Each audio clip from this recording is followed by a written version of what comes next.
Good morning. First of all, I would like to thank you for attending to that talk.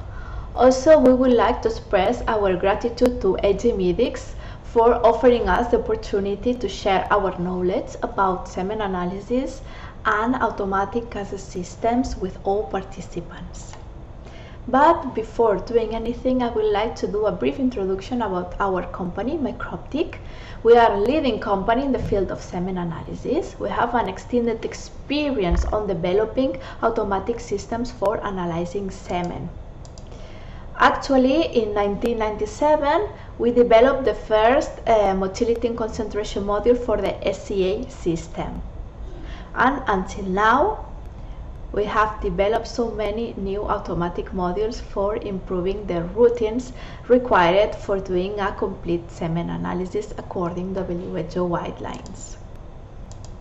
So we have developed two main CASA systems, the semi-automatic SCA Evolution and the fully automatic SCA scope, but also we are working with software for karyotyping, since there are some problems of infertility that are related to the karyotyping, and also offer from all this equipment for all the disposables that are required for analyzing semen in your laboratory. Okay.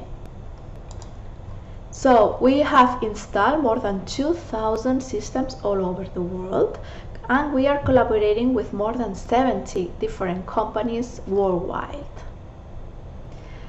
So what is a CASA system? This is a computed eye semen analysis that is very useful for automatize the conventional semen analysis performed in the laboratories.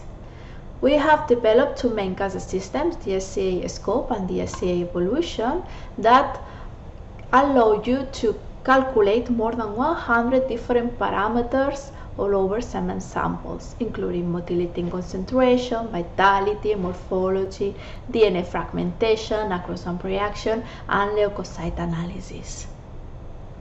But why is it important analyzing semen? We have to take in mind that semen sample will reflect all the things that are affecting on the overall health in the patient.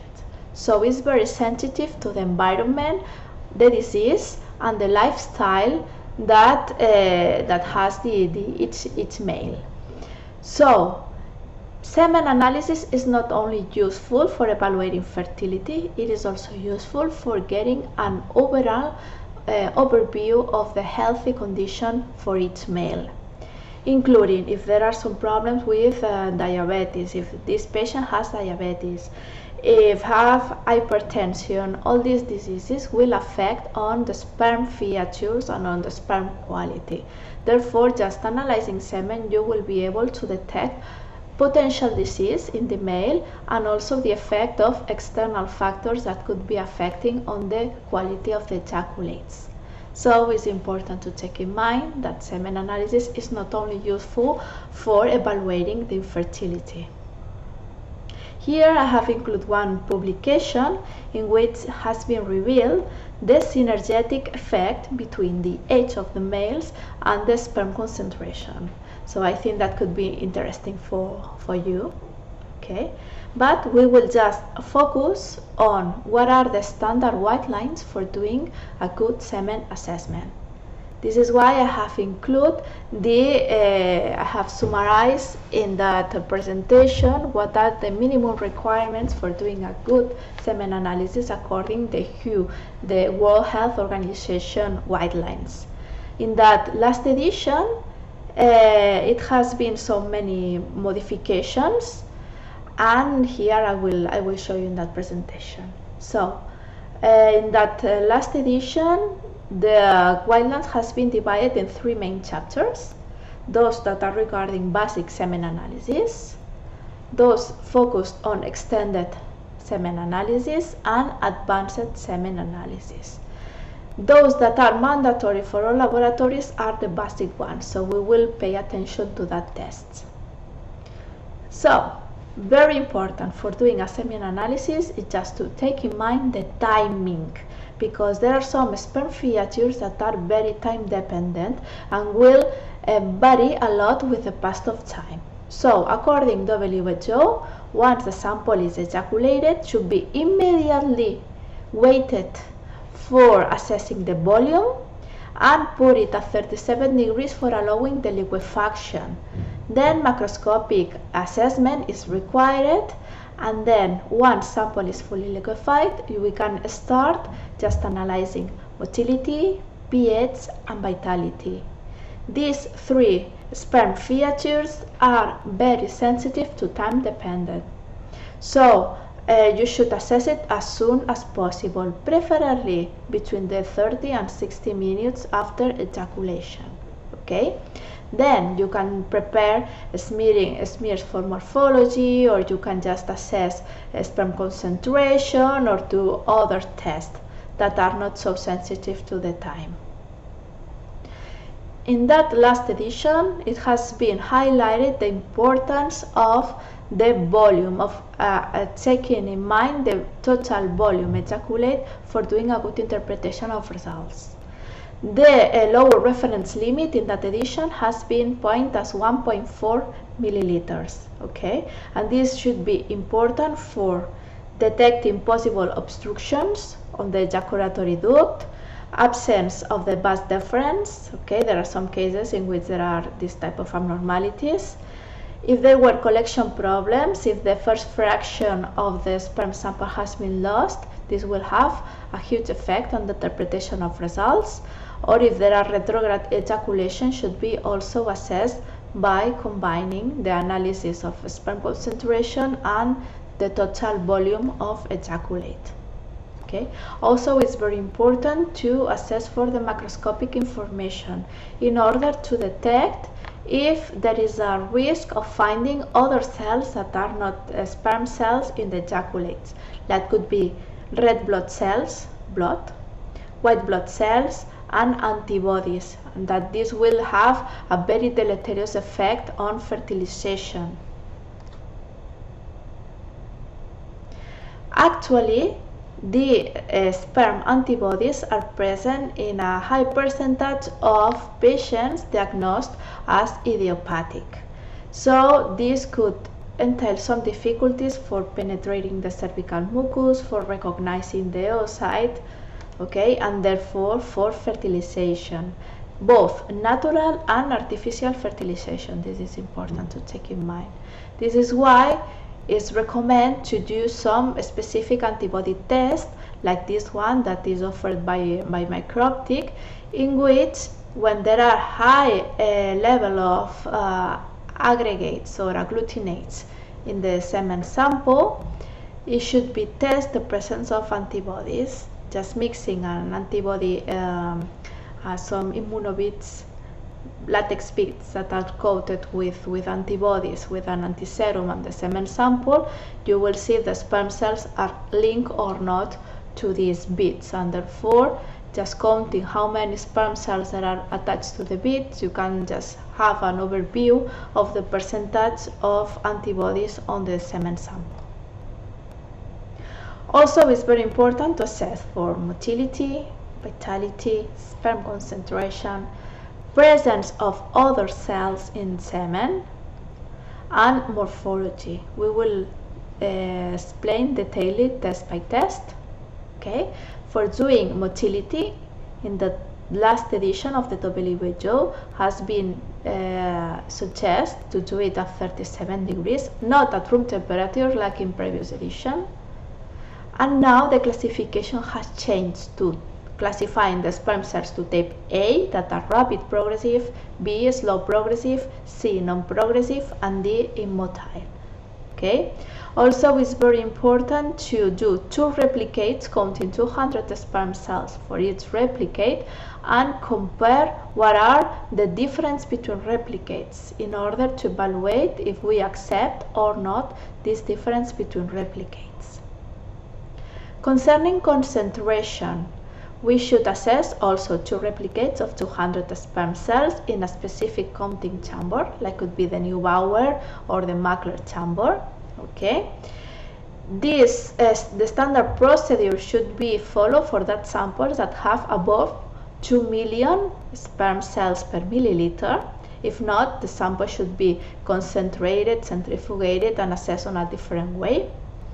And we should take in mind the total sperm count of the ejaculate, not only the concentration by million milliliter.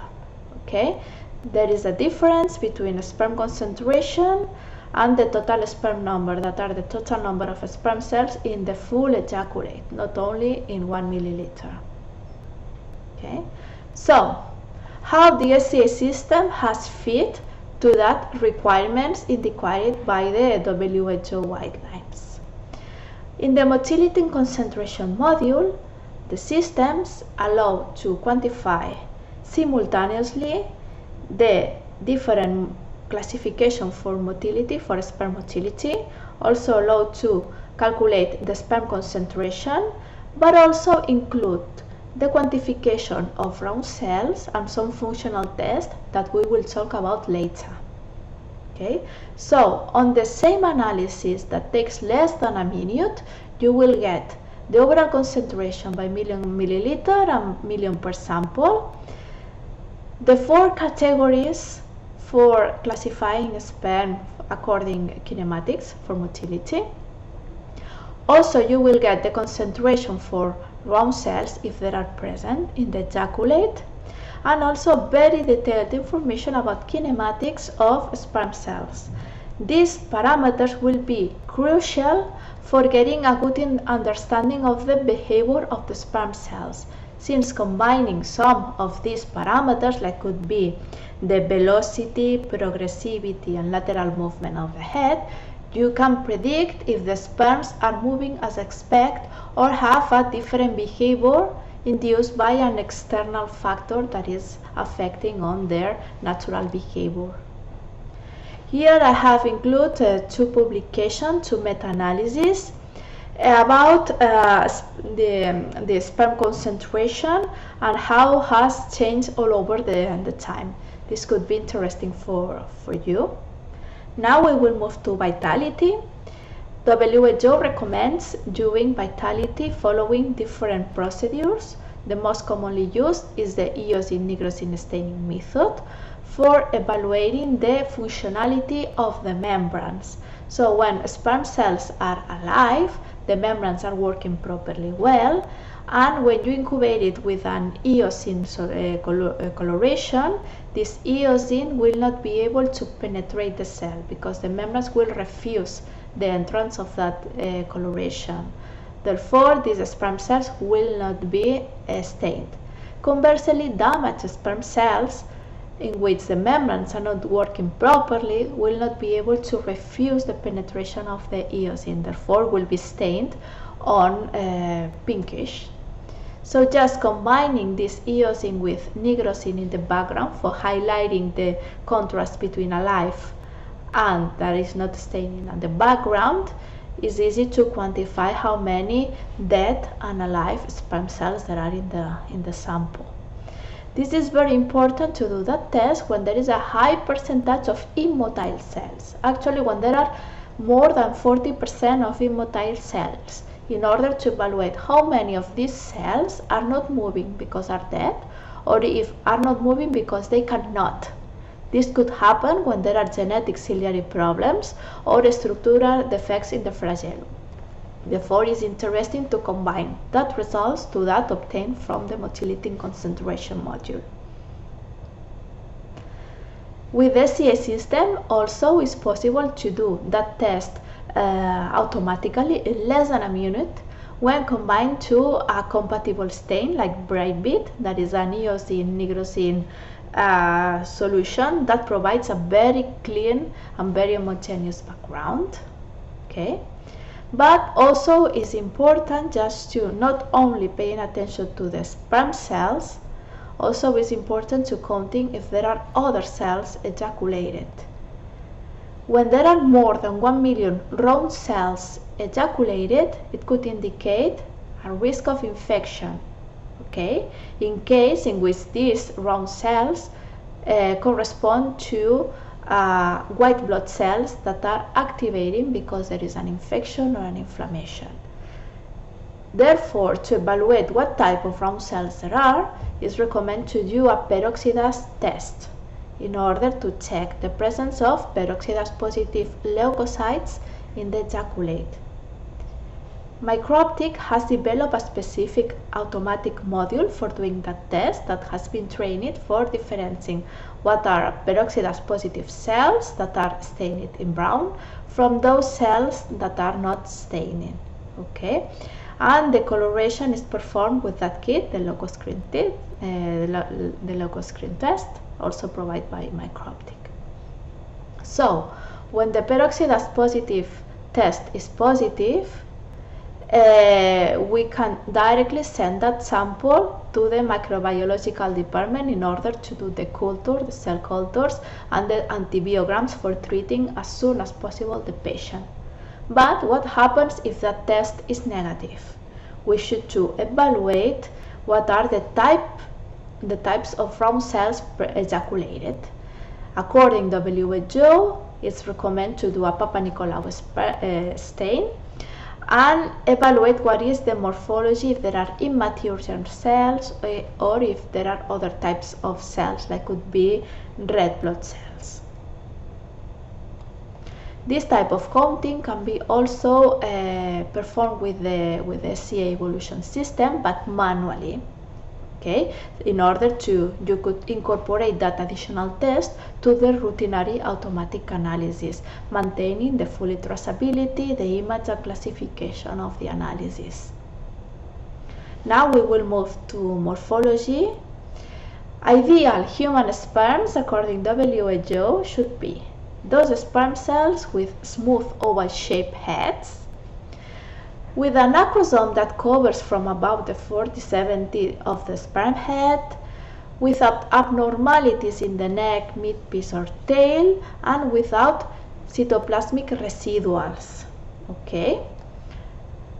But important to take in mind that ideal shape do not exclude other types of abnormalities, like could be a ciliary problem or DNA fragmentation. This is why it's very important to do morphology for weighing the level of damage within the ejaculate more than for getting the percentage of normal shapes. In human samples, there are detected so many of different abnormalities in head, midpiece, and tail. Okay, according to WHO ruling, it should be assessed all the structures, the head, the midpiece, the tail, and cytoplasmic droplets in order to get an accurate morphological assessment. But we need to check that in some cases, not all the abnormalities we detect in the ejaculate are coming from the patient. This is why I have included that publication in the presentation, because it has revealed that the staining method will affect a lot on the size and on the shape of the sperm cells. So when we are incubating a sperm cell with an hyposmolar solution with a lower cell concentration than those that we found inside the cell, by osmotic process, this sperm cell will tend to swell. Therefore, the percentage of macrocephalias, round heads, will increase drastically when analyzing morphology.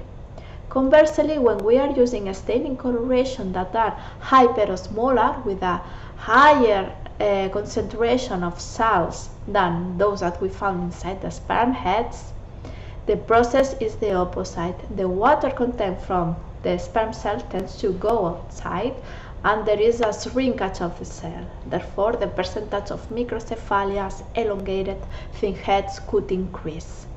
Therefore, it's crucial to select a good staining method that do not involve any modification on the shape or on the size of the sperm cells. Like could be the sperm blue coloration that has developed by MICROPTIC. This is the unique isosmolar solution for staining specifically all the structures of the sperm cells without introducing any abnormality, any modification of the shape and the size. Okay. However, we can choose other solutions like Deep Wick, Papa Nicolau, Shore, but we should take in mind what is its effect on sperm cells for doing a good interpretation of results and distinguishing what is coming from the staining method, what is coming from the patient. So, the morphology analysis is probably the most challenging analysis to be performed manually, because it's very subjective, depends a lot of the training of the technicians, and also takes a lot of time analyzing all the cell structures.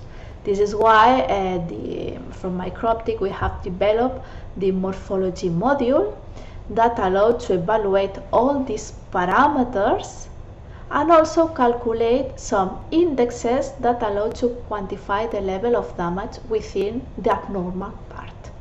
We have to take in mind that in human samples, normal patients are those that have more than 4% of normal shapes. It means that the 96% of cells ejaculate are abnormal. Okay, so it has not a clinical value to evaluate only the percentage of normality. We need to pay attention to the abnormal because it's the gross ejaculate. It will have more clinical information. Therefore, it's important to weight the level of damage within the abnormal part and evaluate the frequency of abnormalities within the sample ejaculate. Therefore, the teratospermy index, multiple abnormality index, deformity index are also automatically calculated by the system. So, it's important for doing morphology analysis, evaluate all the structures, head, midpiece, tail, droplets. Quantify multiple abnormalities. Okay? Like could be the teratospermy index, multiple abnormality index, deformity index. Actually, in the last edition of the manual, you can find these reference values for infertile and fertile couples concerning that indexes. And very important, the system will show you each sperm cell analyzed, if it's normal, if it's abnormal, what are the parameters that are out of the expected values, and what is the specific classification for that cells. And therefore you can get a frequency of its abnormality on its sperm structure. This will be crucial for detecting possible external factors or systemic diseases that could be affecting on that patient. For instance, when there are high percentage of macrocephalias, it could suggest the presence of alterations on the chromatin compactation, and these tend to be frequent when there are DNA fragments, when the DNA is damaged. Okay, microcephalias are frequent when there is a chromosomal loss. Okay, so karyotyping is required. When there are a lot of elongated heads, tapered heads, it could suggest the presence of problems with Sertoli cells. Small acrosomes could indicate problems for fertilization. Problems with the midpiece could be related to a high level of reactive oxygen species with oxidative stress. Problem with mitochondria with the microtubular structure. And abnormalities in the tail could indicate problems not only during testicular maturation but also during epididymal maturation.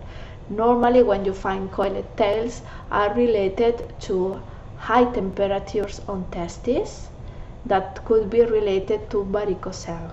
Okay, so there are some publications that have found a strong correlation between specific pathologies and specific morphotypes.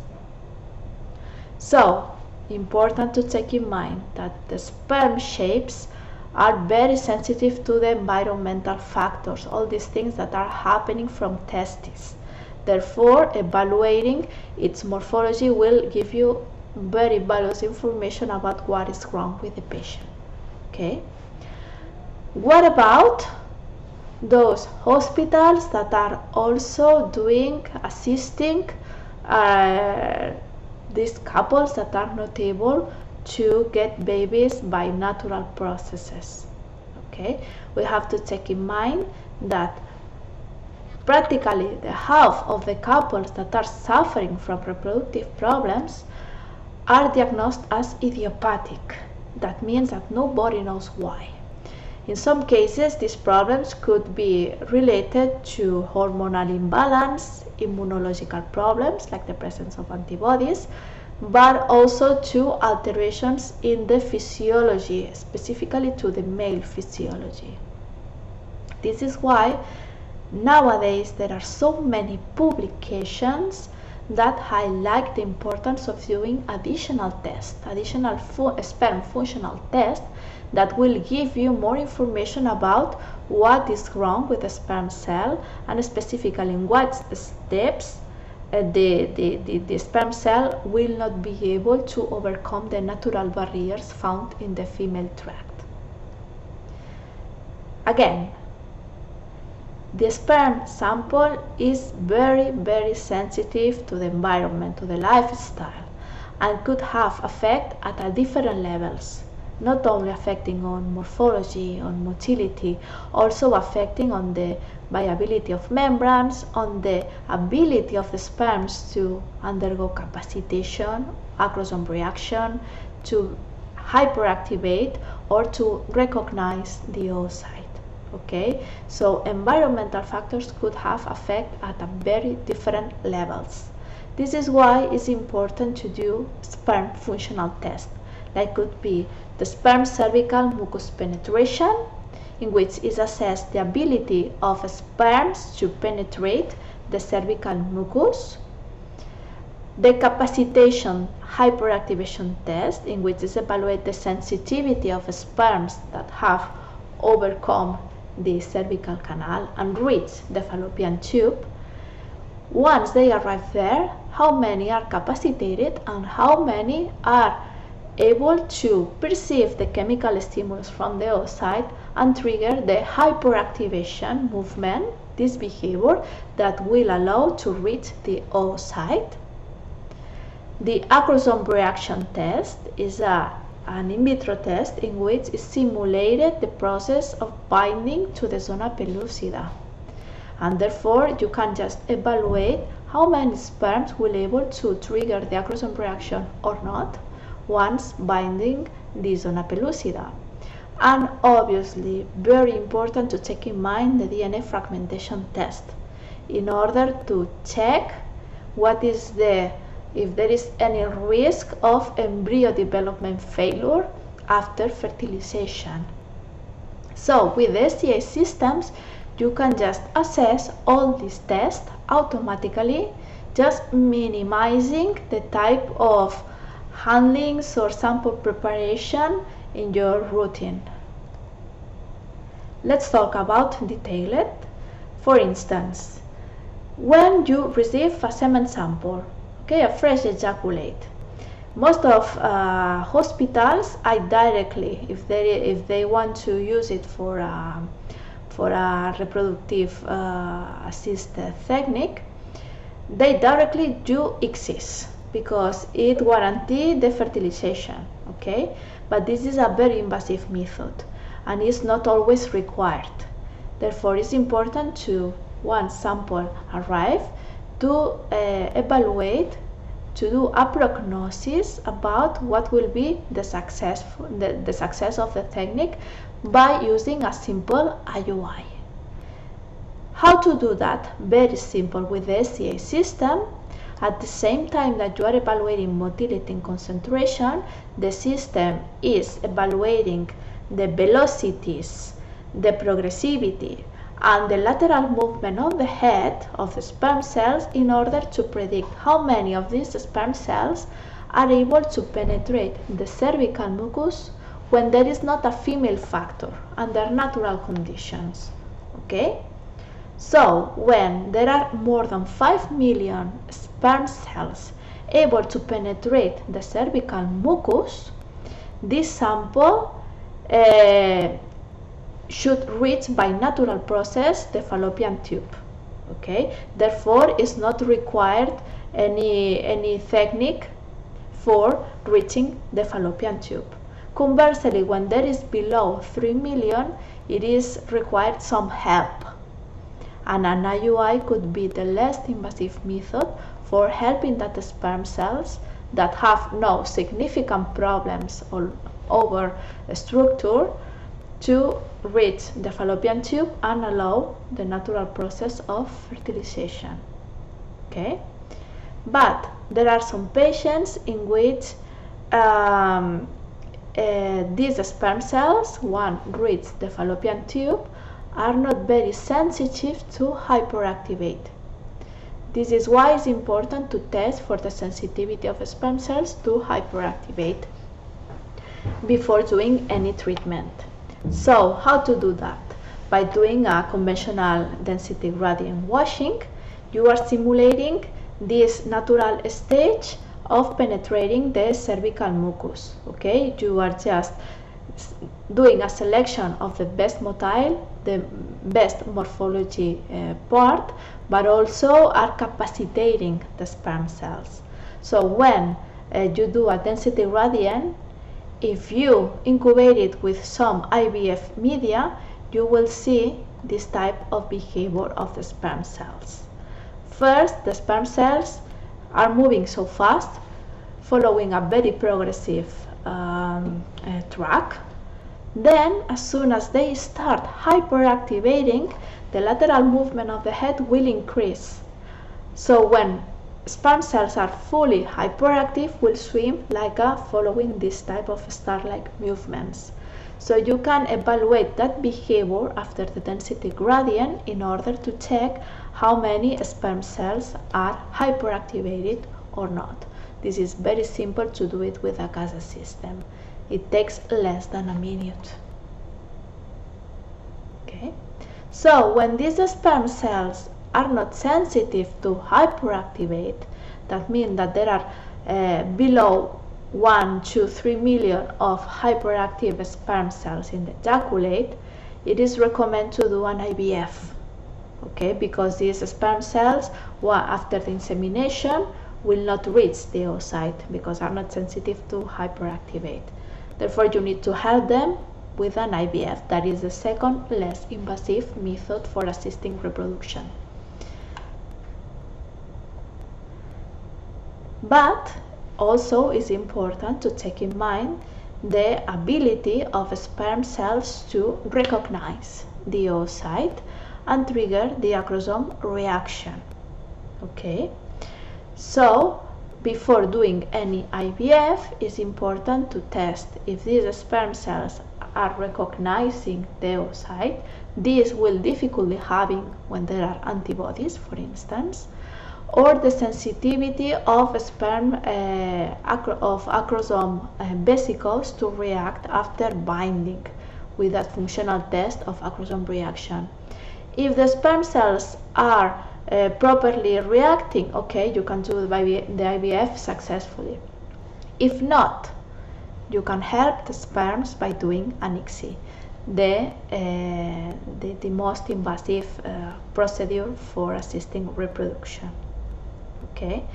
Anyway, independently of the stage in which the sperm cells are failing or not, the entire process will fail if the DNA on the inside the sperm head is damaged. In so many cases, you will find sperm samples with good motility, good morphology, that are reacting properly well in all functional tests, but the DNA is damaged. Okay, therefore, before doing any treatment, it's recommended to test for the percentage of fragmented and non-fragmented sperm cells in order to reach a probability for selecting a good or a bad sperm cell for ICSI, for instance. Here I have included that paper in which there is linked the percentage of DNA fragmentation with some lifestyle of Africans, in which it is indicated that the consumption of alcohol, smoking, or the stress and excess of coffee could have a deleterious effect on DNA fragmentation. Okay, so also take in mind for getting a good interpretation of results and treating the patient if these problems could be detected. So, to have an overview of CASA systems, this could assist you to do the basic semen analysis recommended by WHO, like could be motility, concentration, vitality, or the peroxidase test, morphology, but also it could help you to assist for this specific functional test, that could be the mucus penetration ability, hyperactivation, Acrosome reaction, or DNA fragmentation. Hence, you can get an overview of what's wrong with the male sample. All this information could be summarized in a very fancy reports that are 100% customizable. Okay, so you can fit according your necessities. And the most important thing here is just the importance of CASA systems in the lab. This could introduce a high standardization of the procedure in your laboratory, will reduce a lot the inter-technician variation because the analyses are done always on the same way, independently of the technician performed. These analyses are very consistent because you are analyzing lots of cell samples in just few minutes. Okay, you can get full reports maintaining the traceability of all the process from sample collection to know who has performed the analysis, what time has performed the analysis, what analysis has performed. Everything is stored in the system and therefore is displayed in the reports. It's very user-friendly, it's very easy to use it, it's very intuitive. You can connect it to the main laboratory informatics system in order to make everything more comfortable, the routines in the laboratory, and allow to increase a lot the quality and the prestige for your laboratory.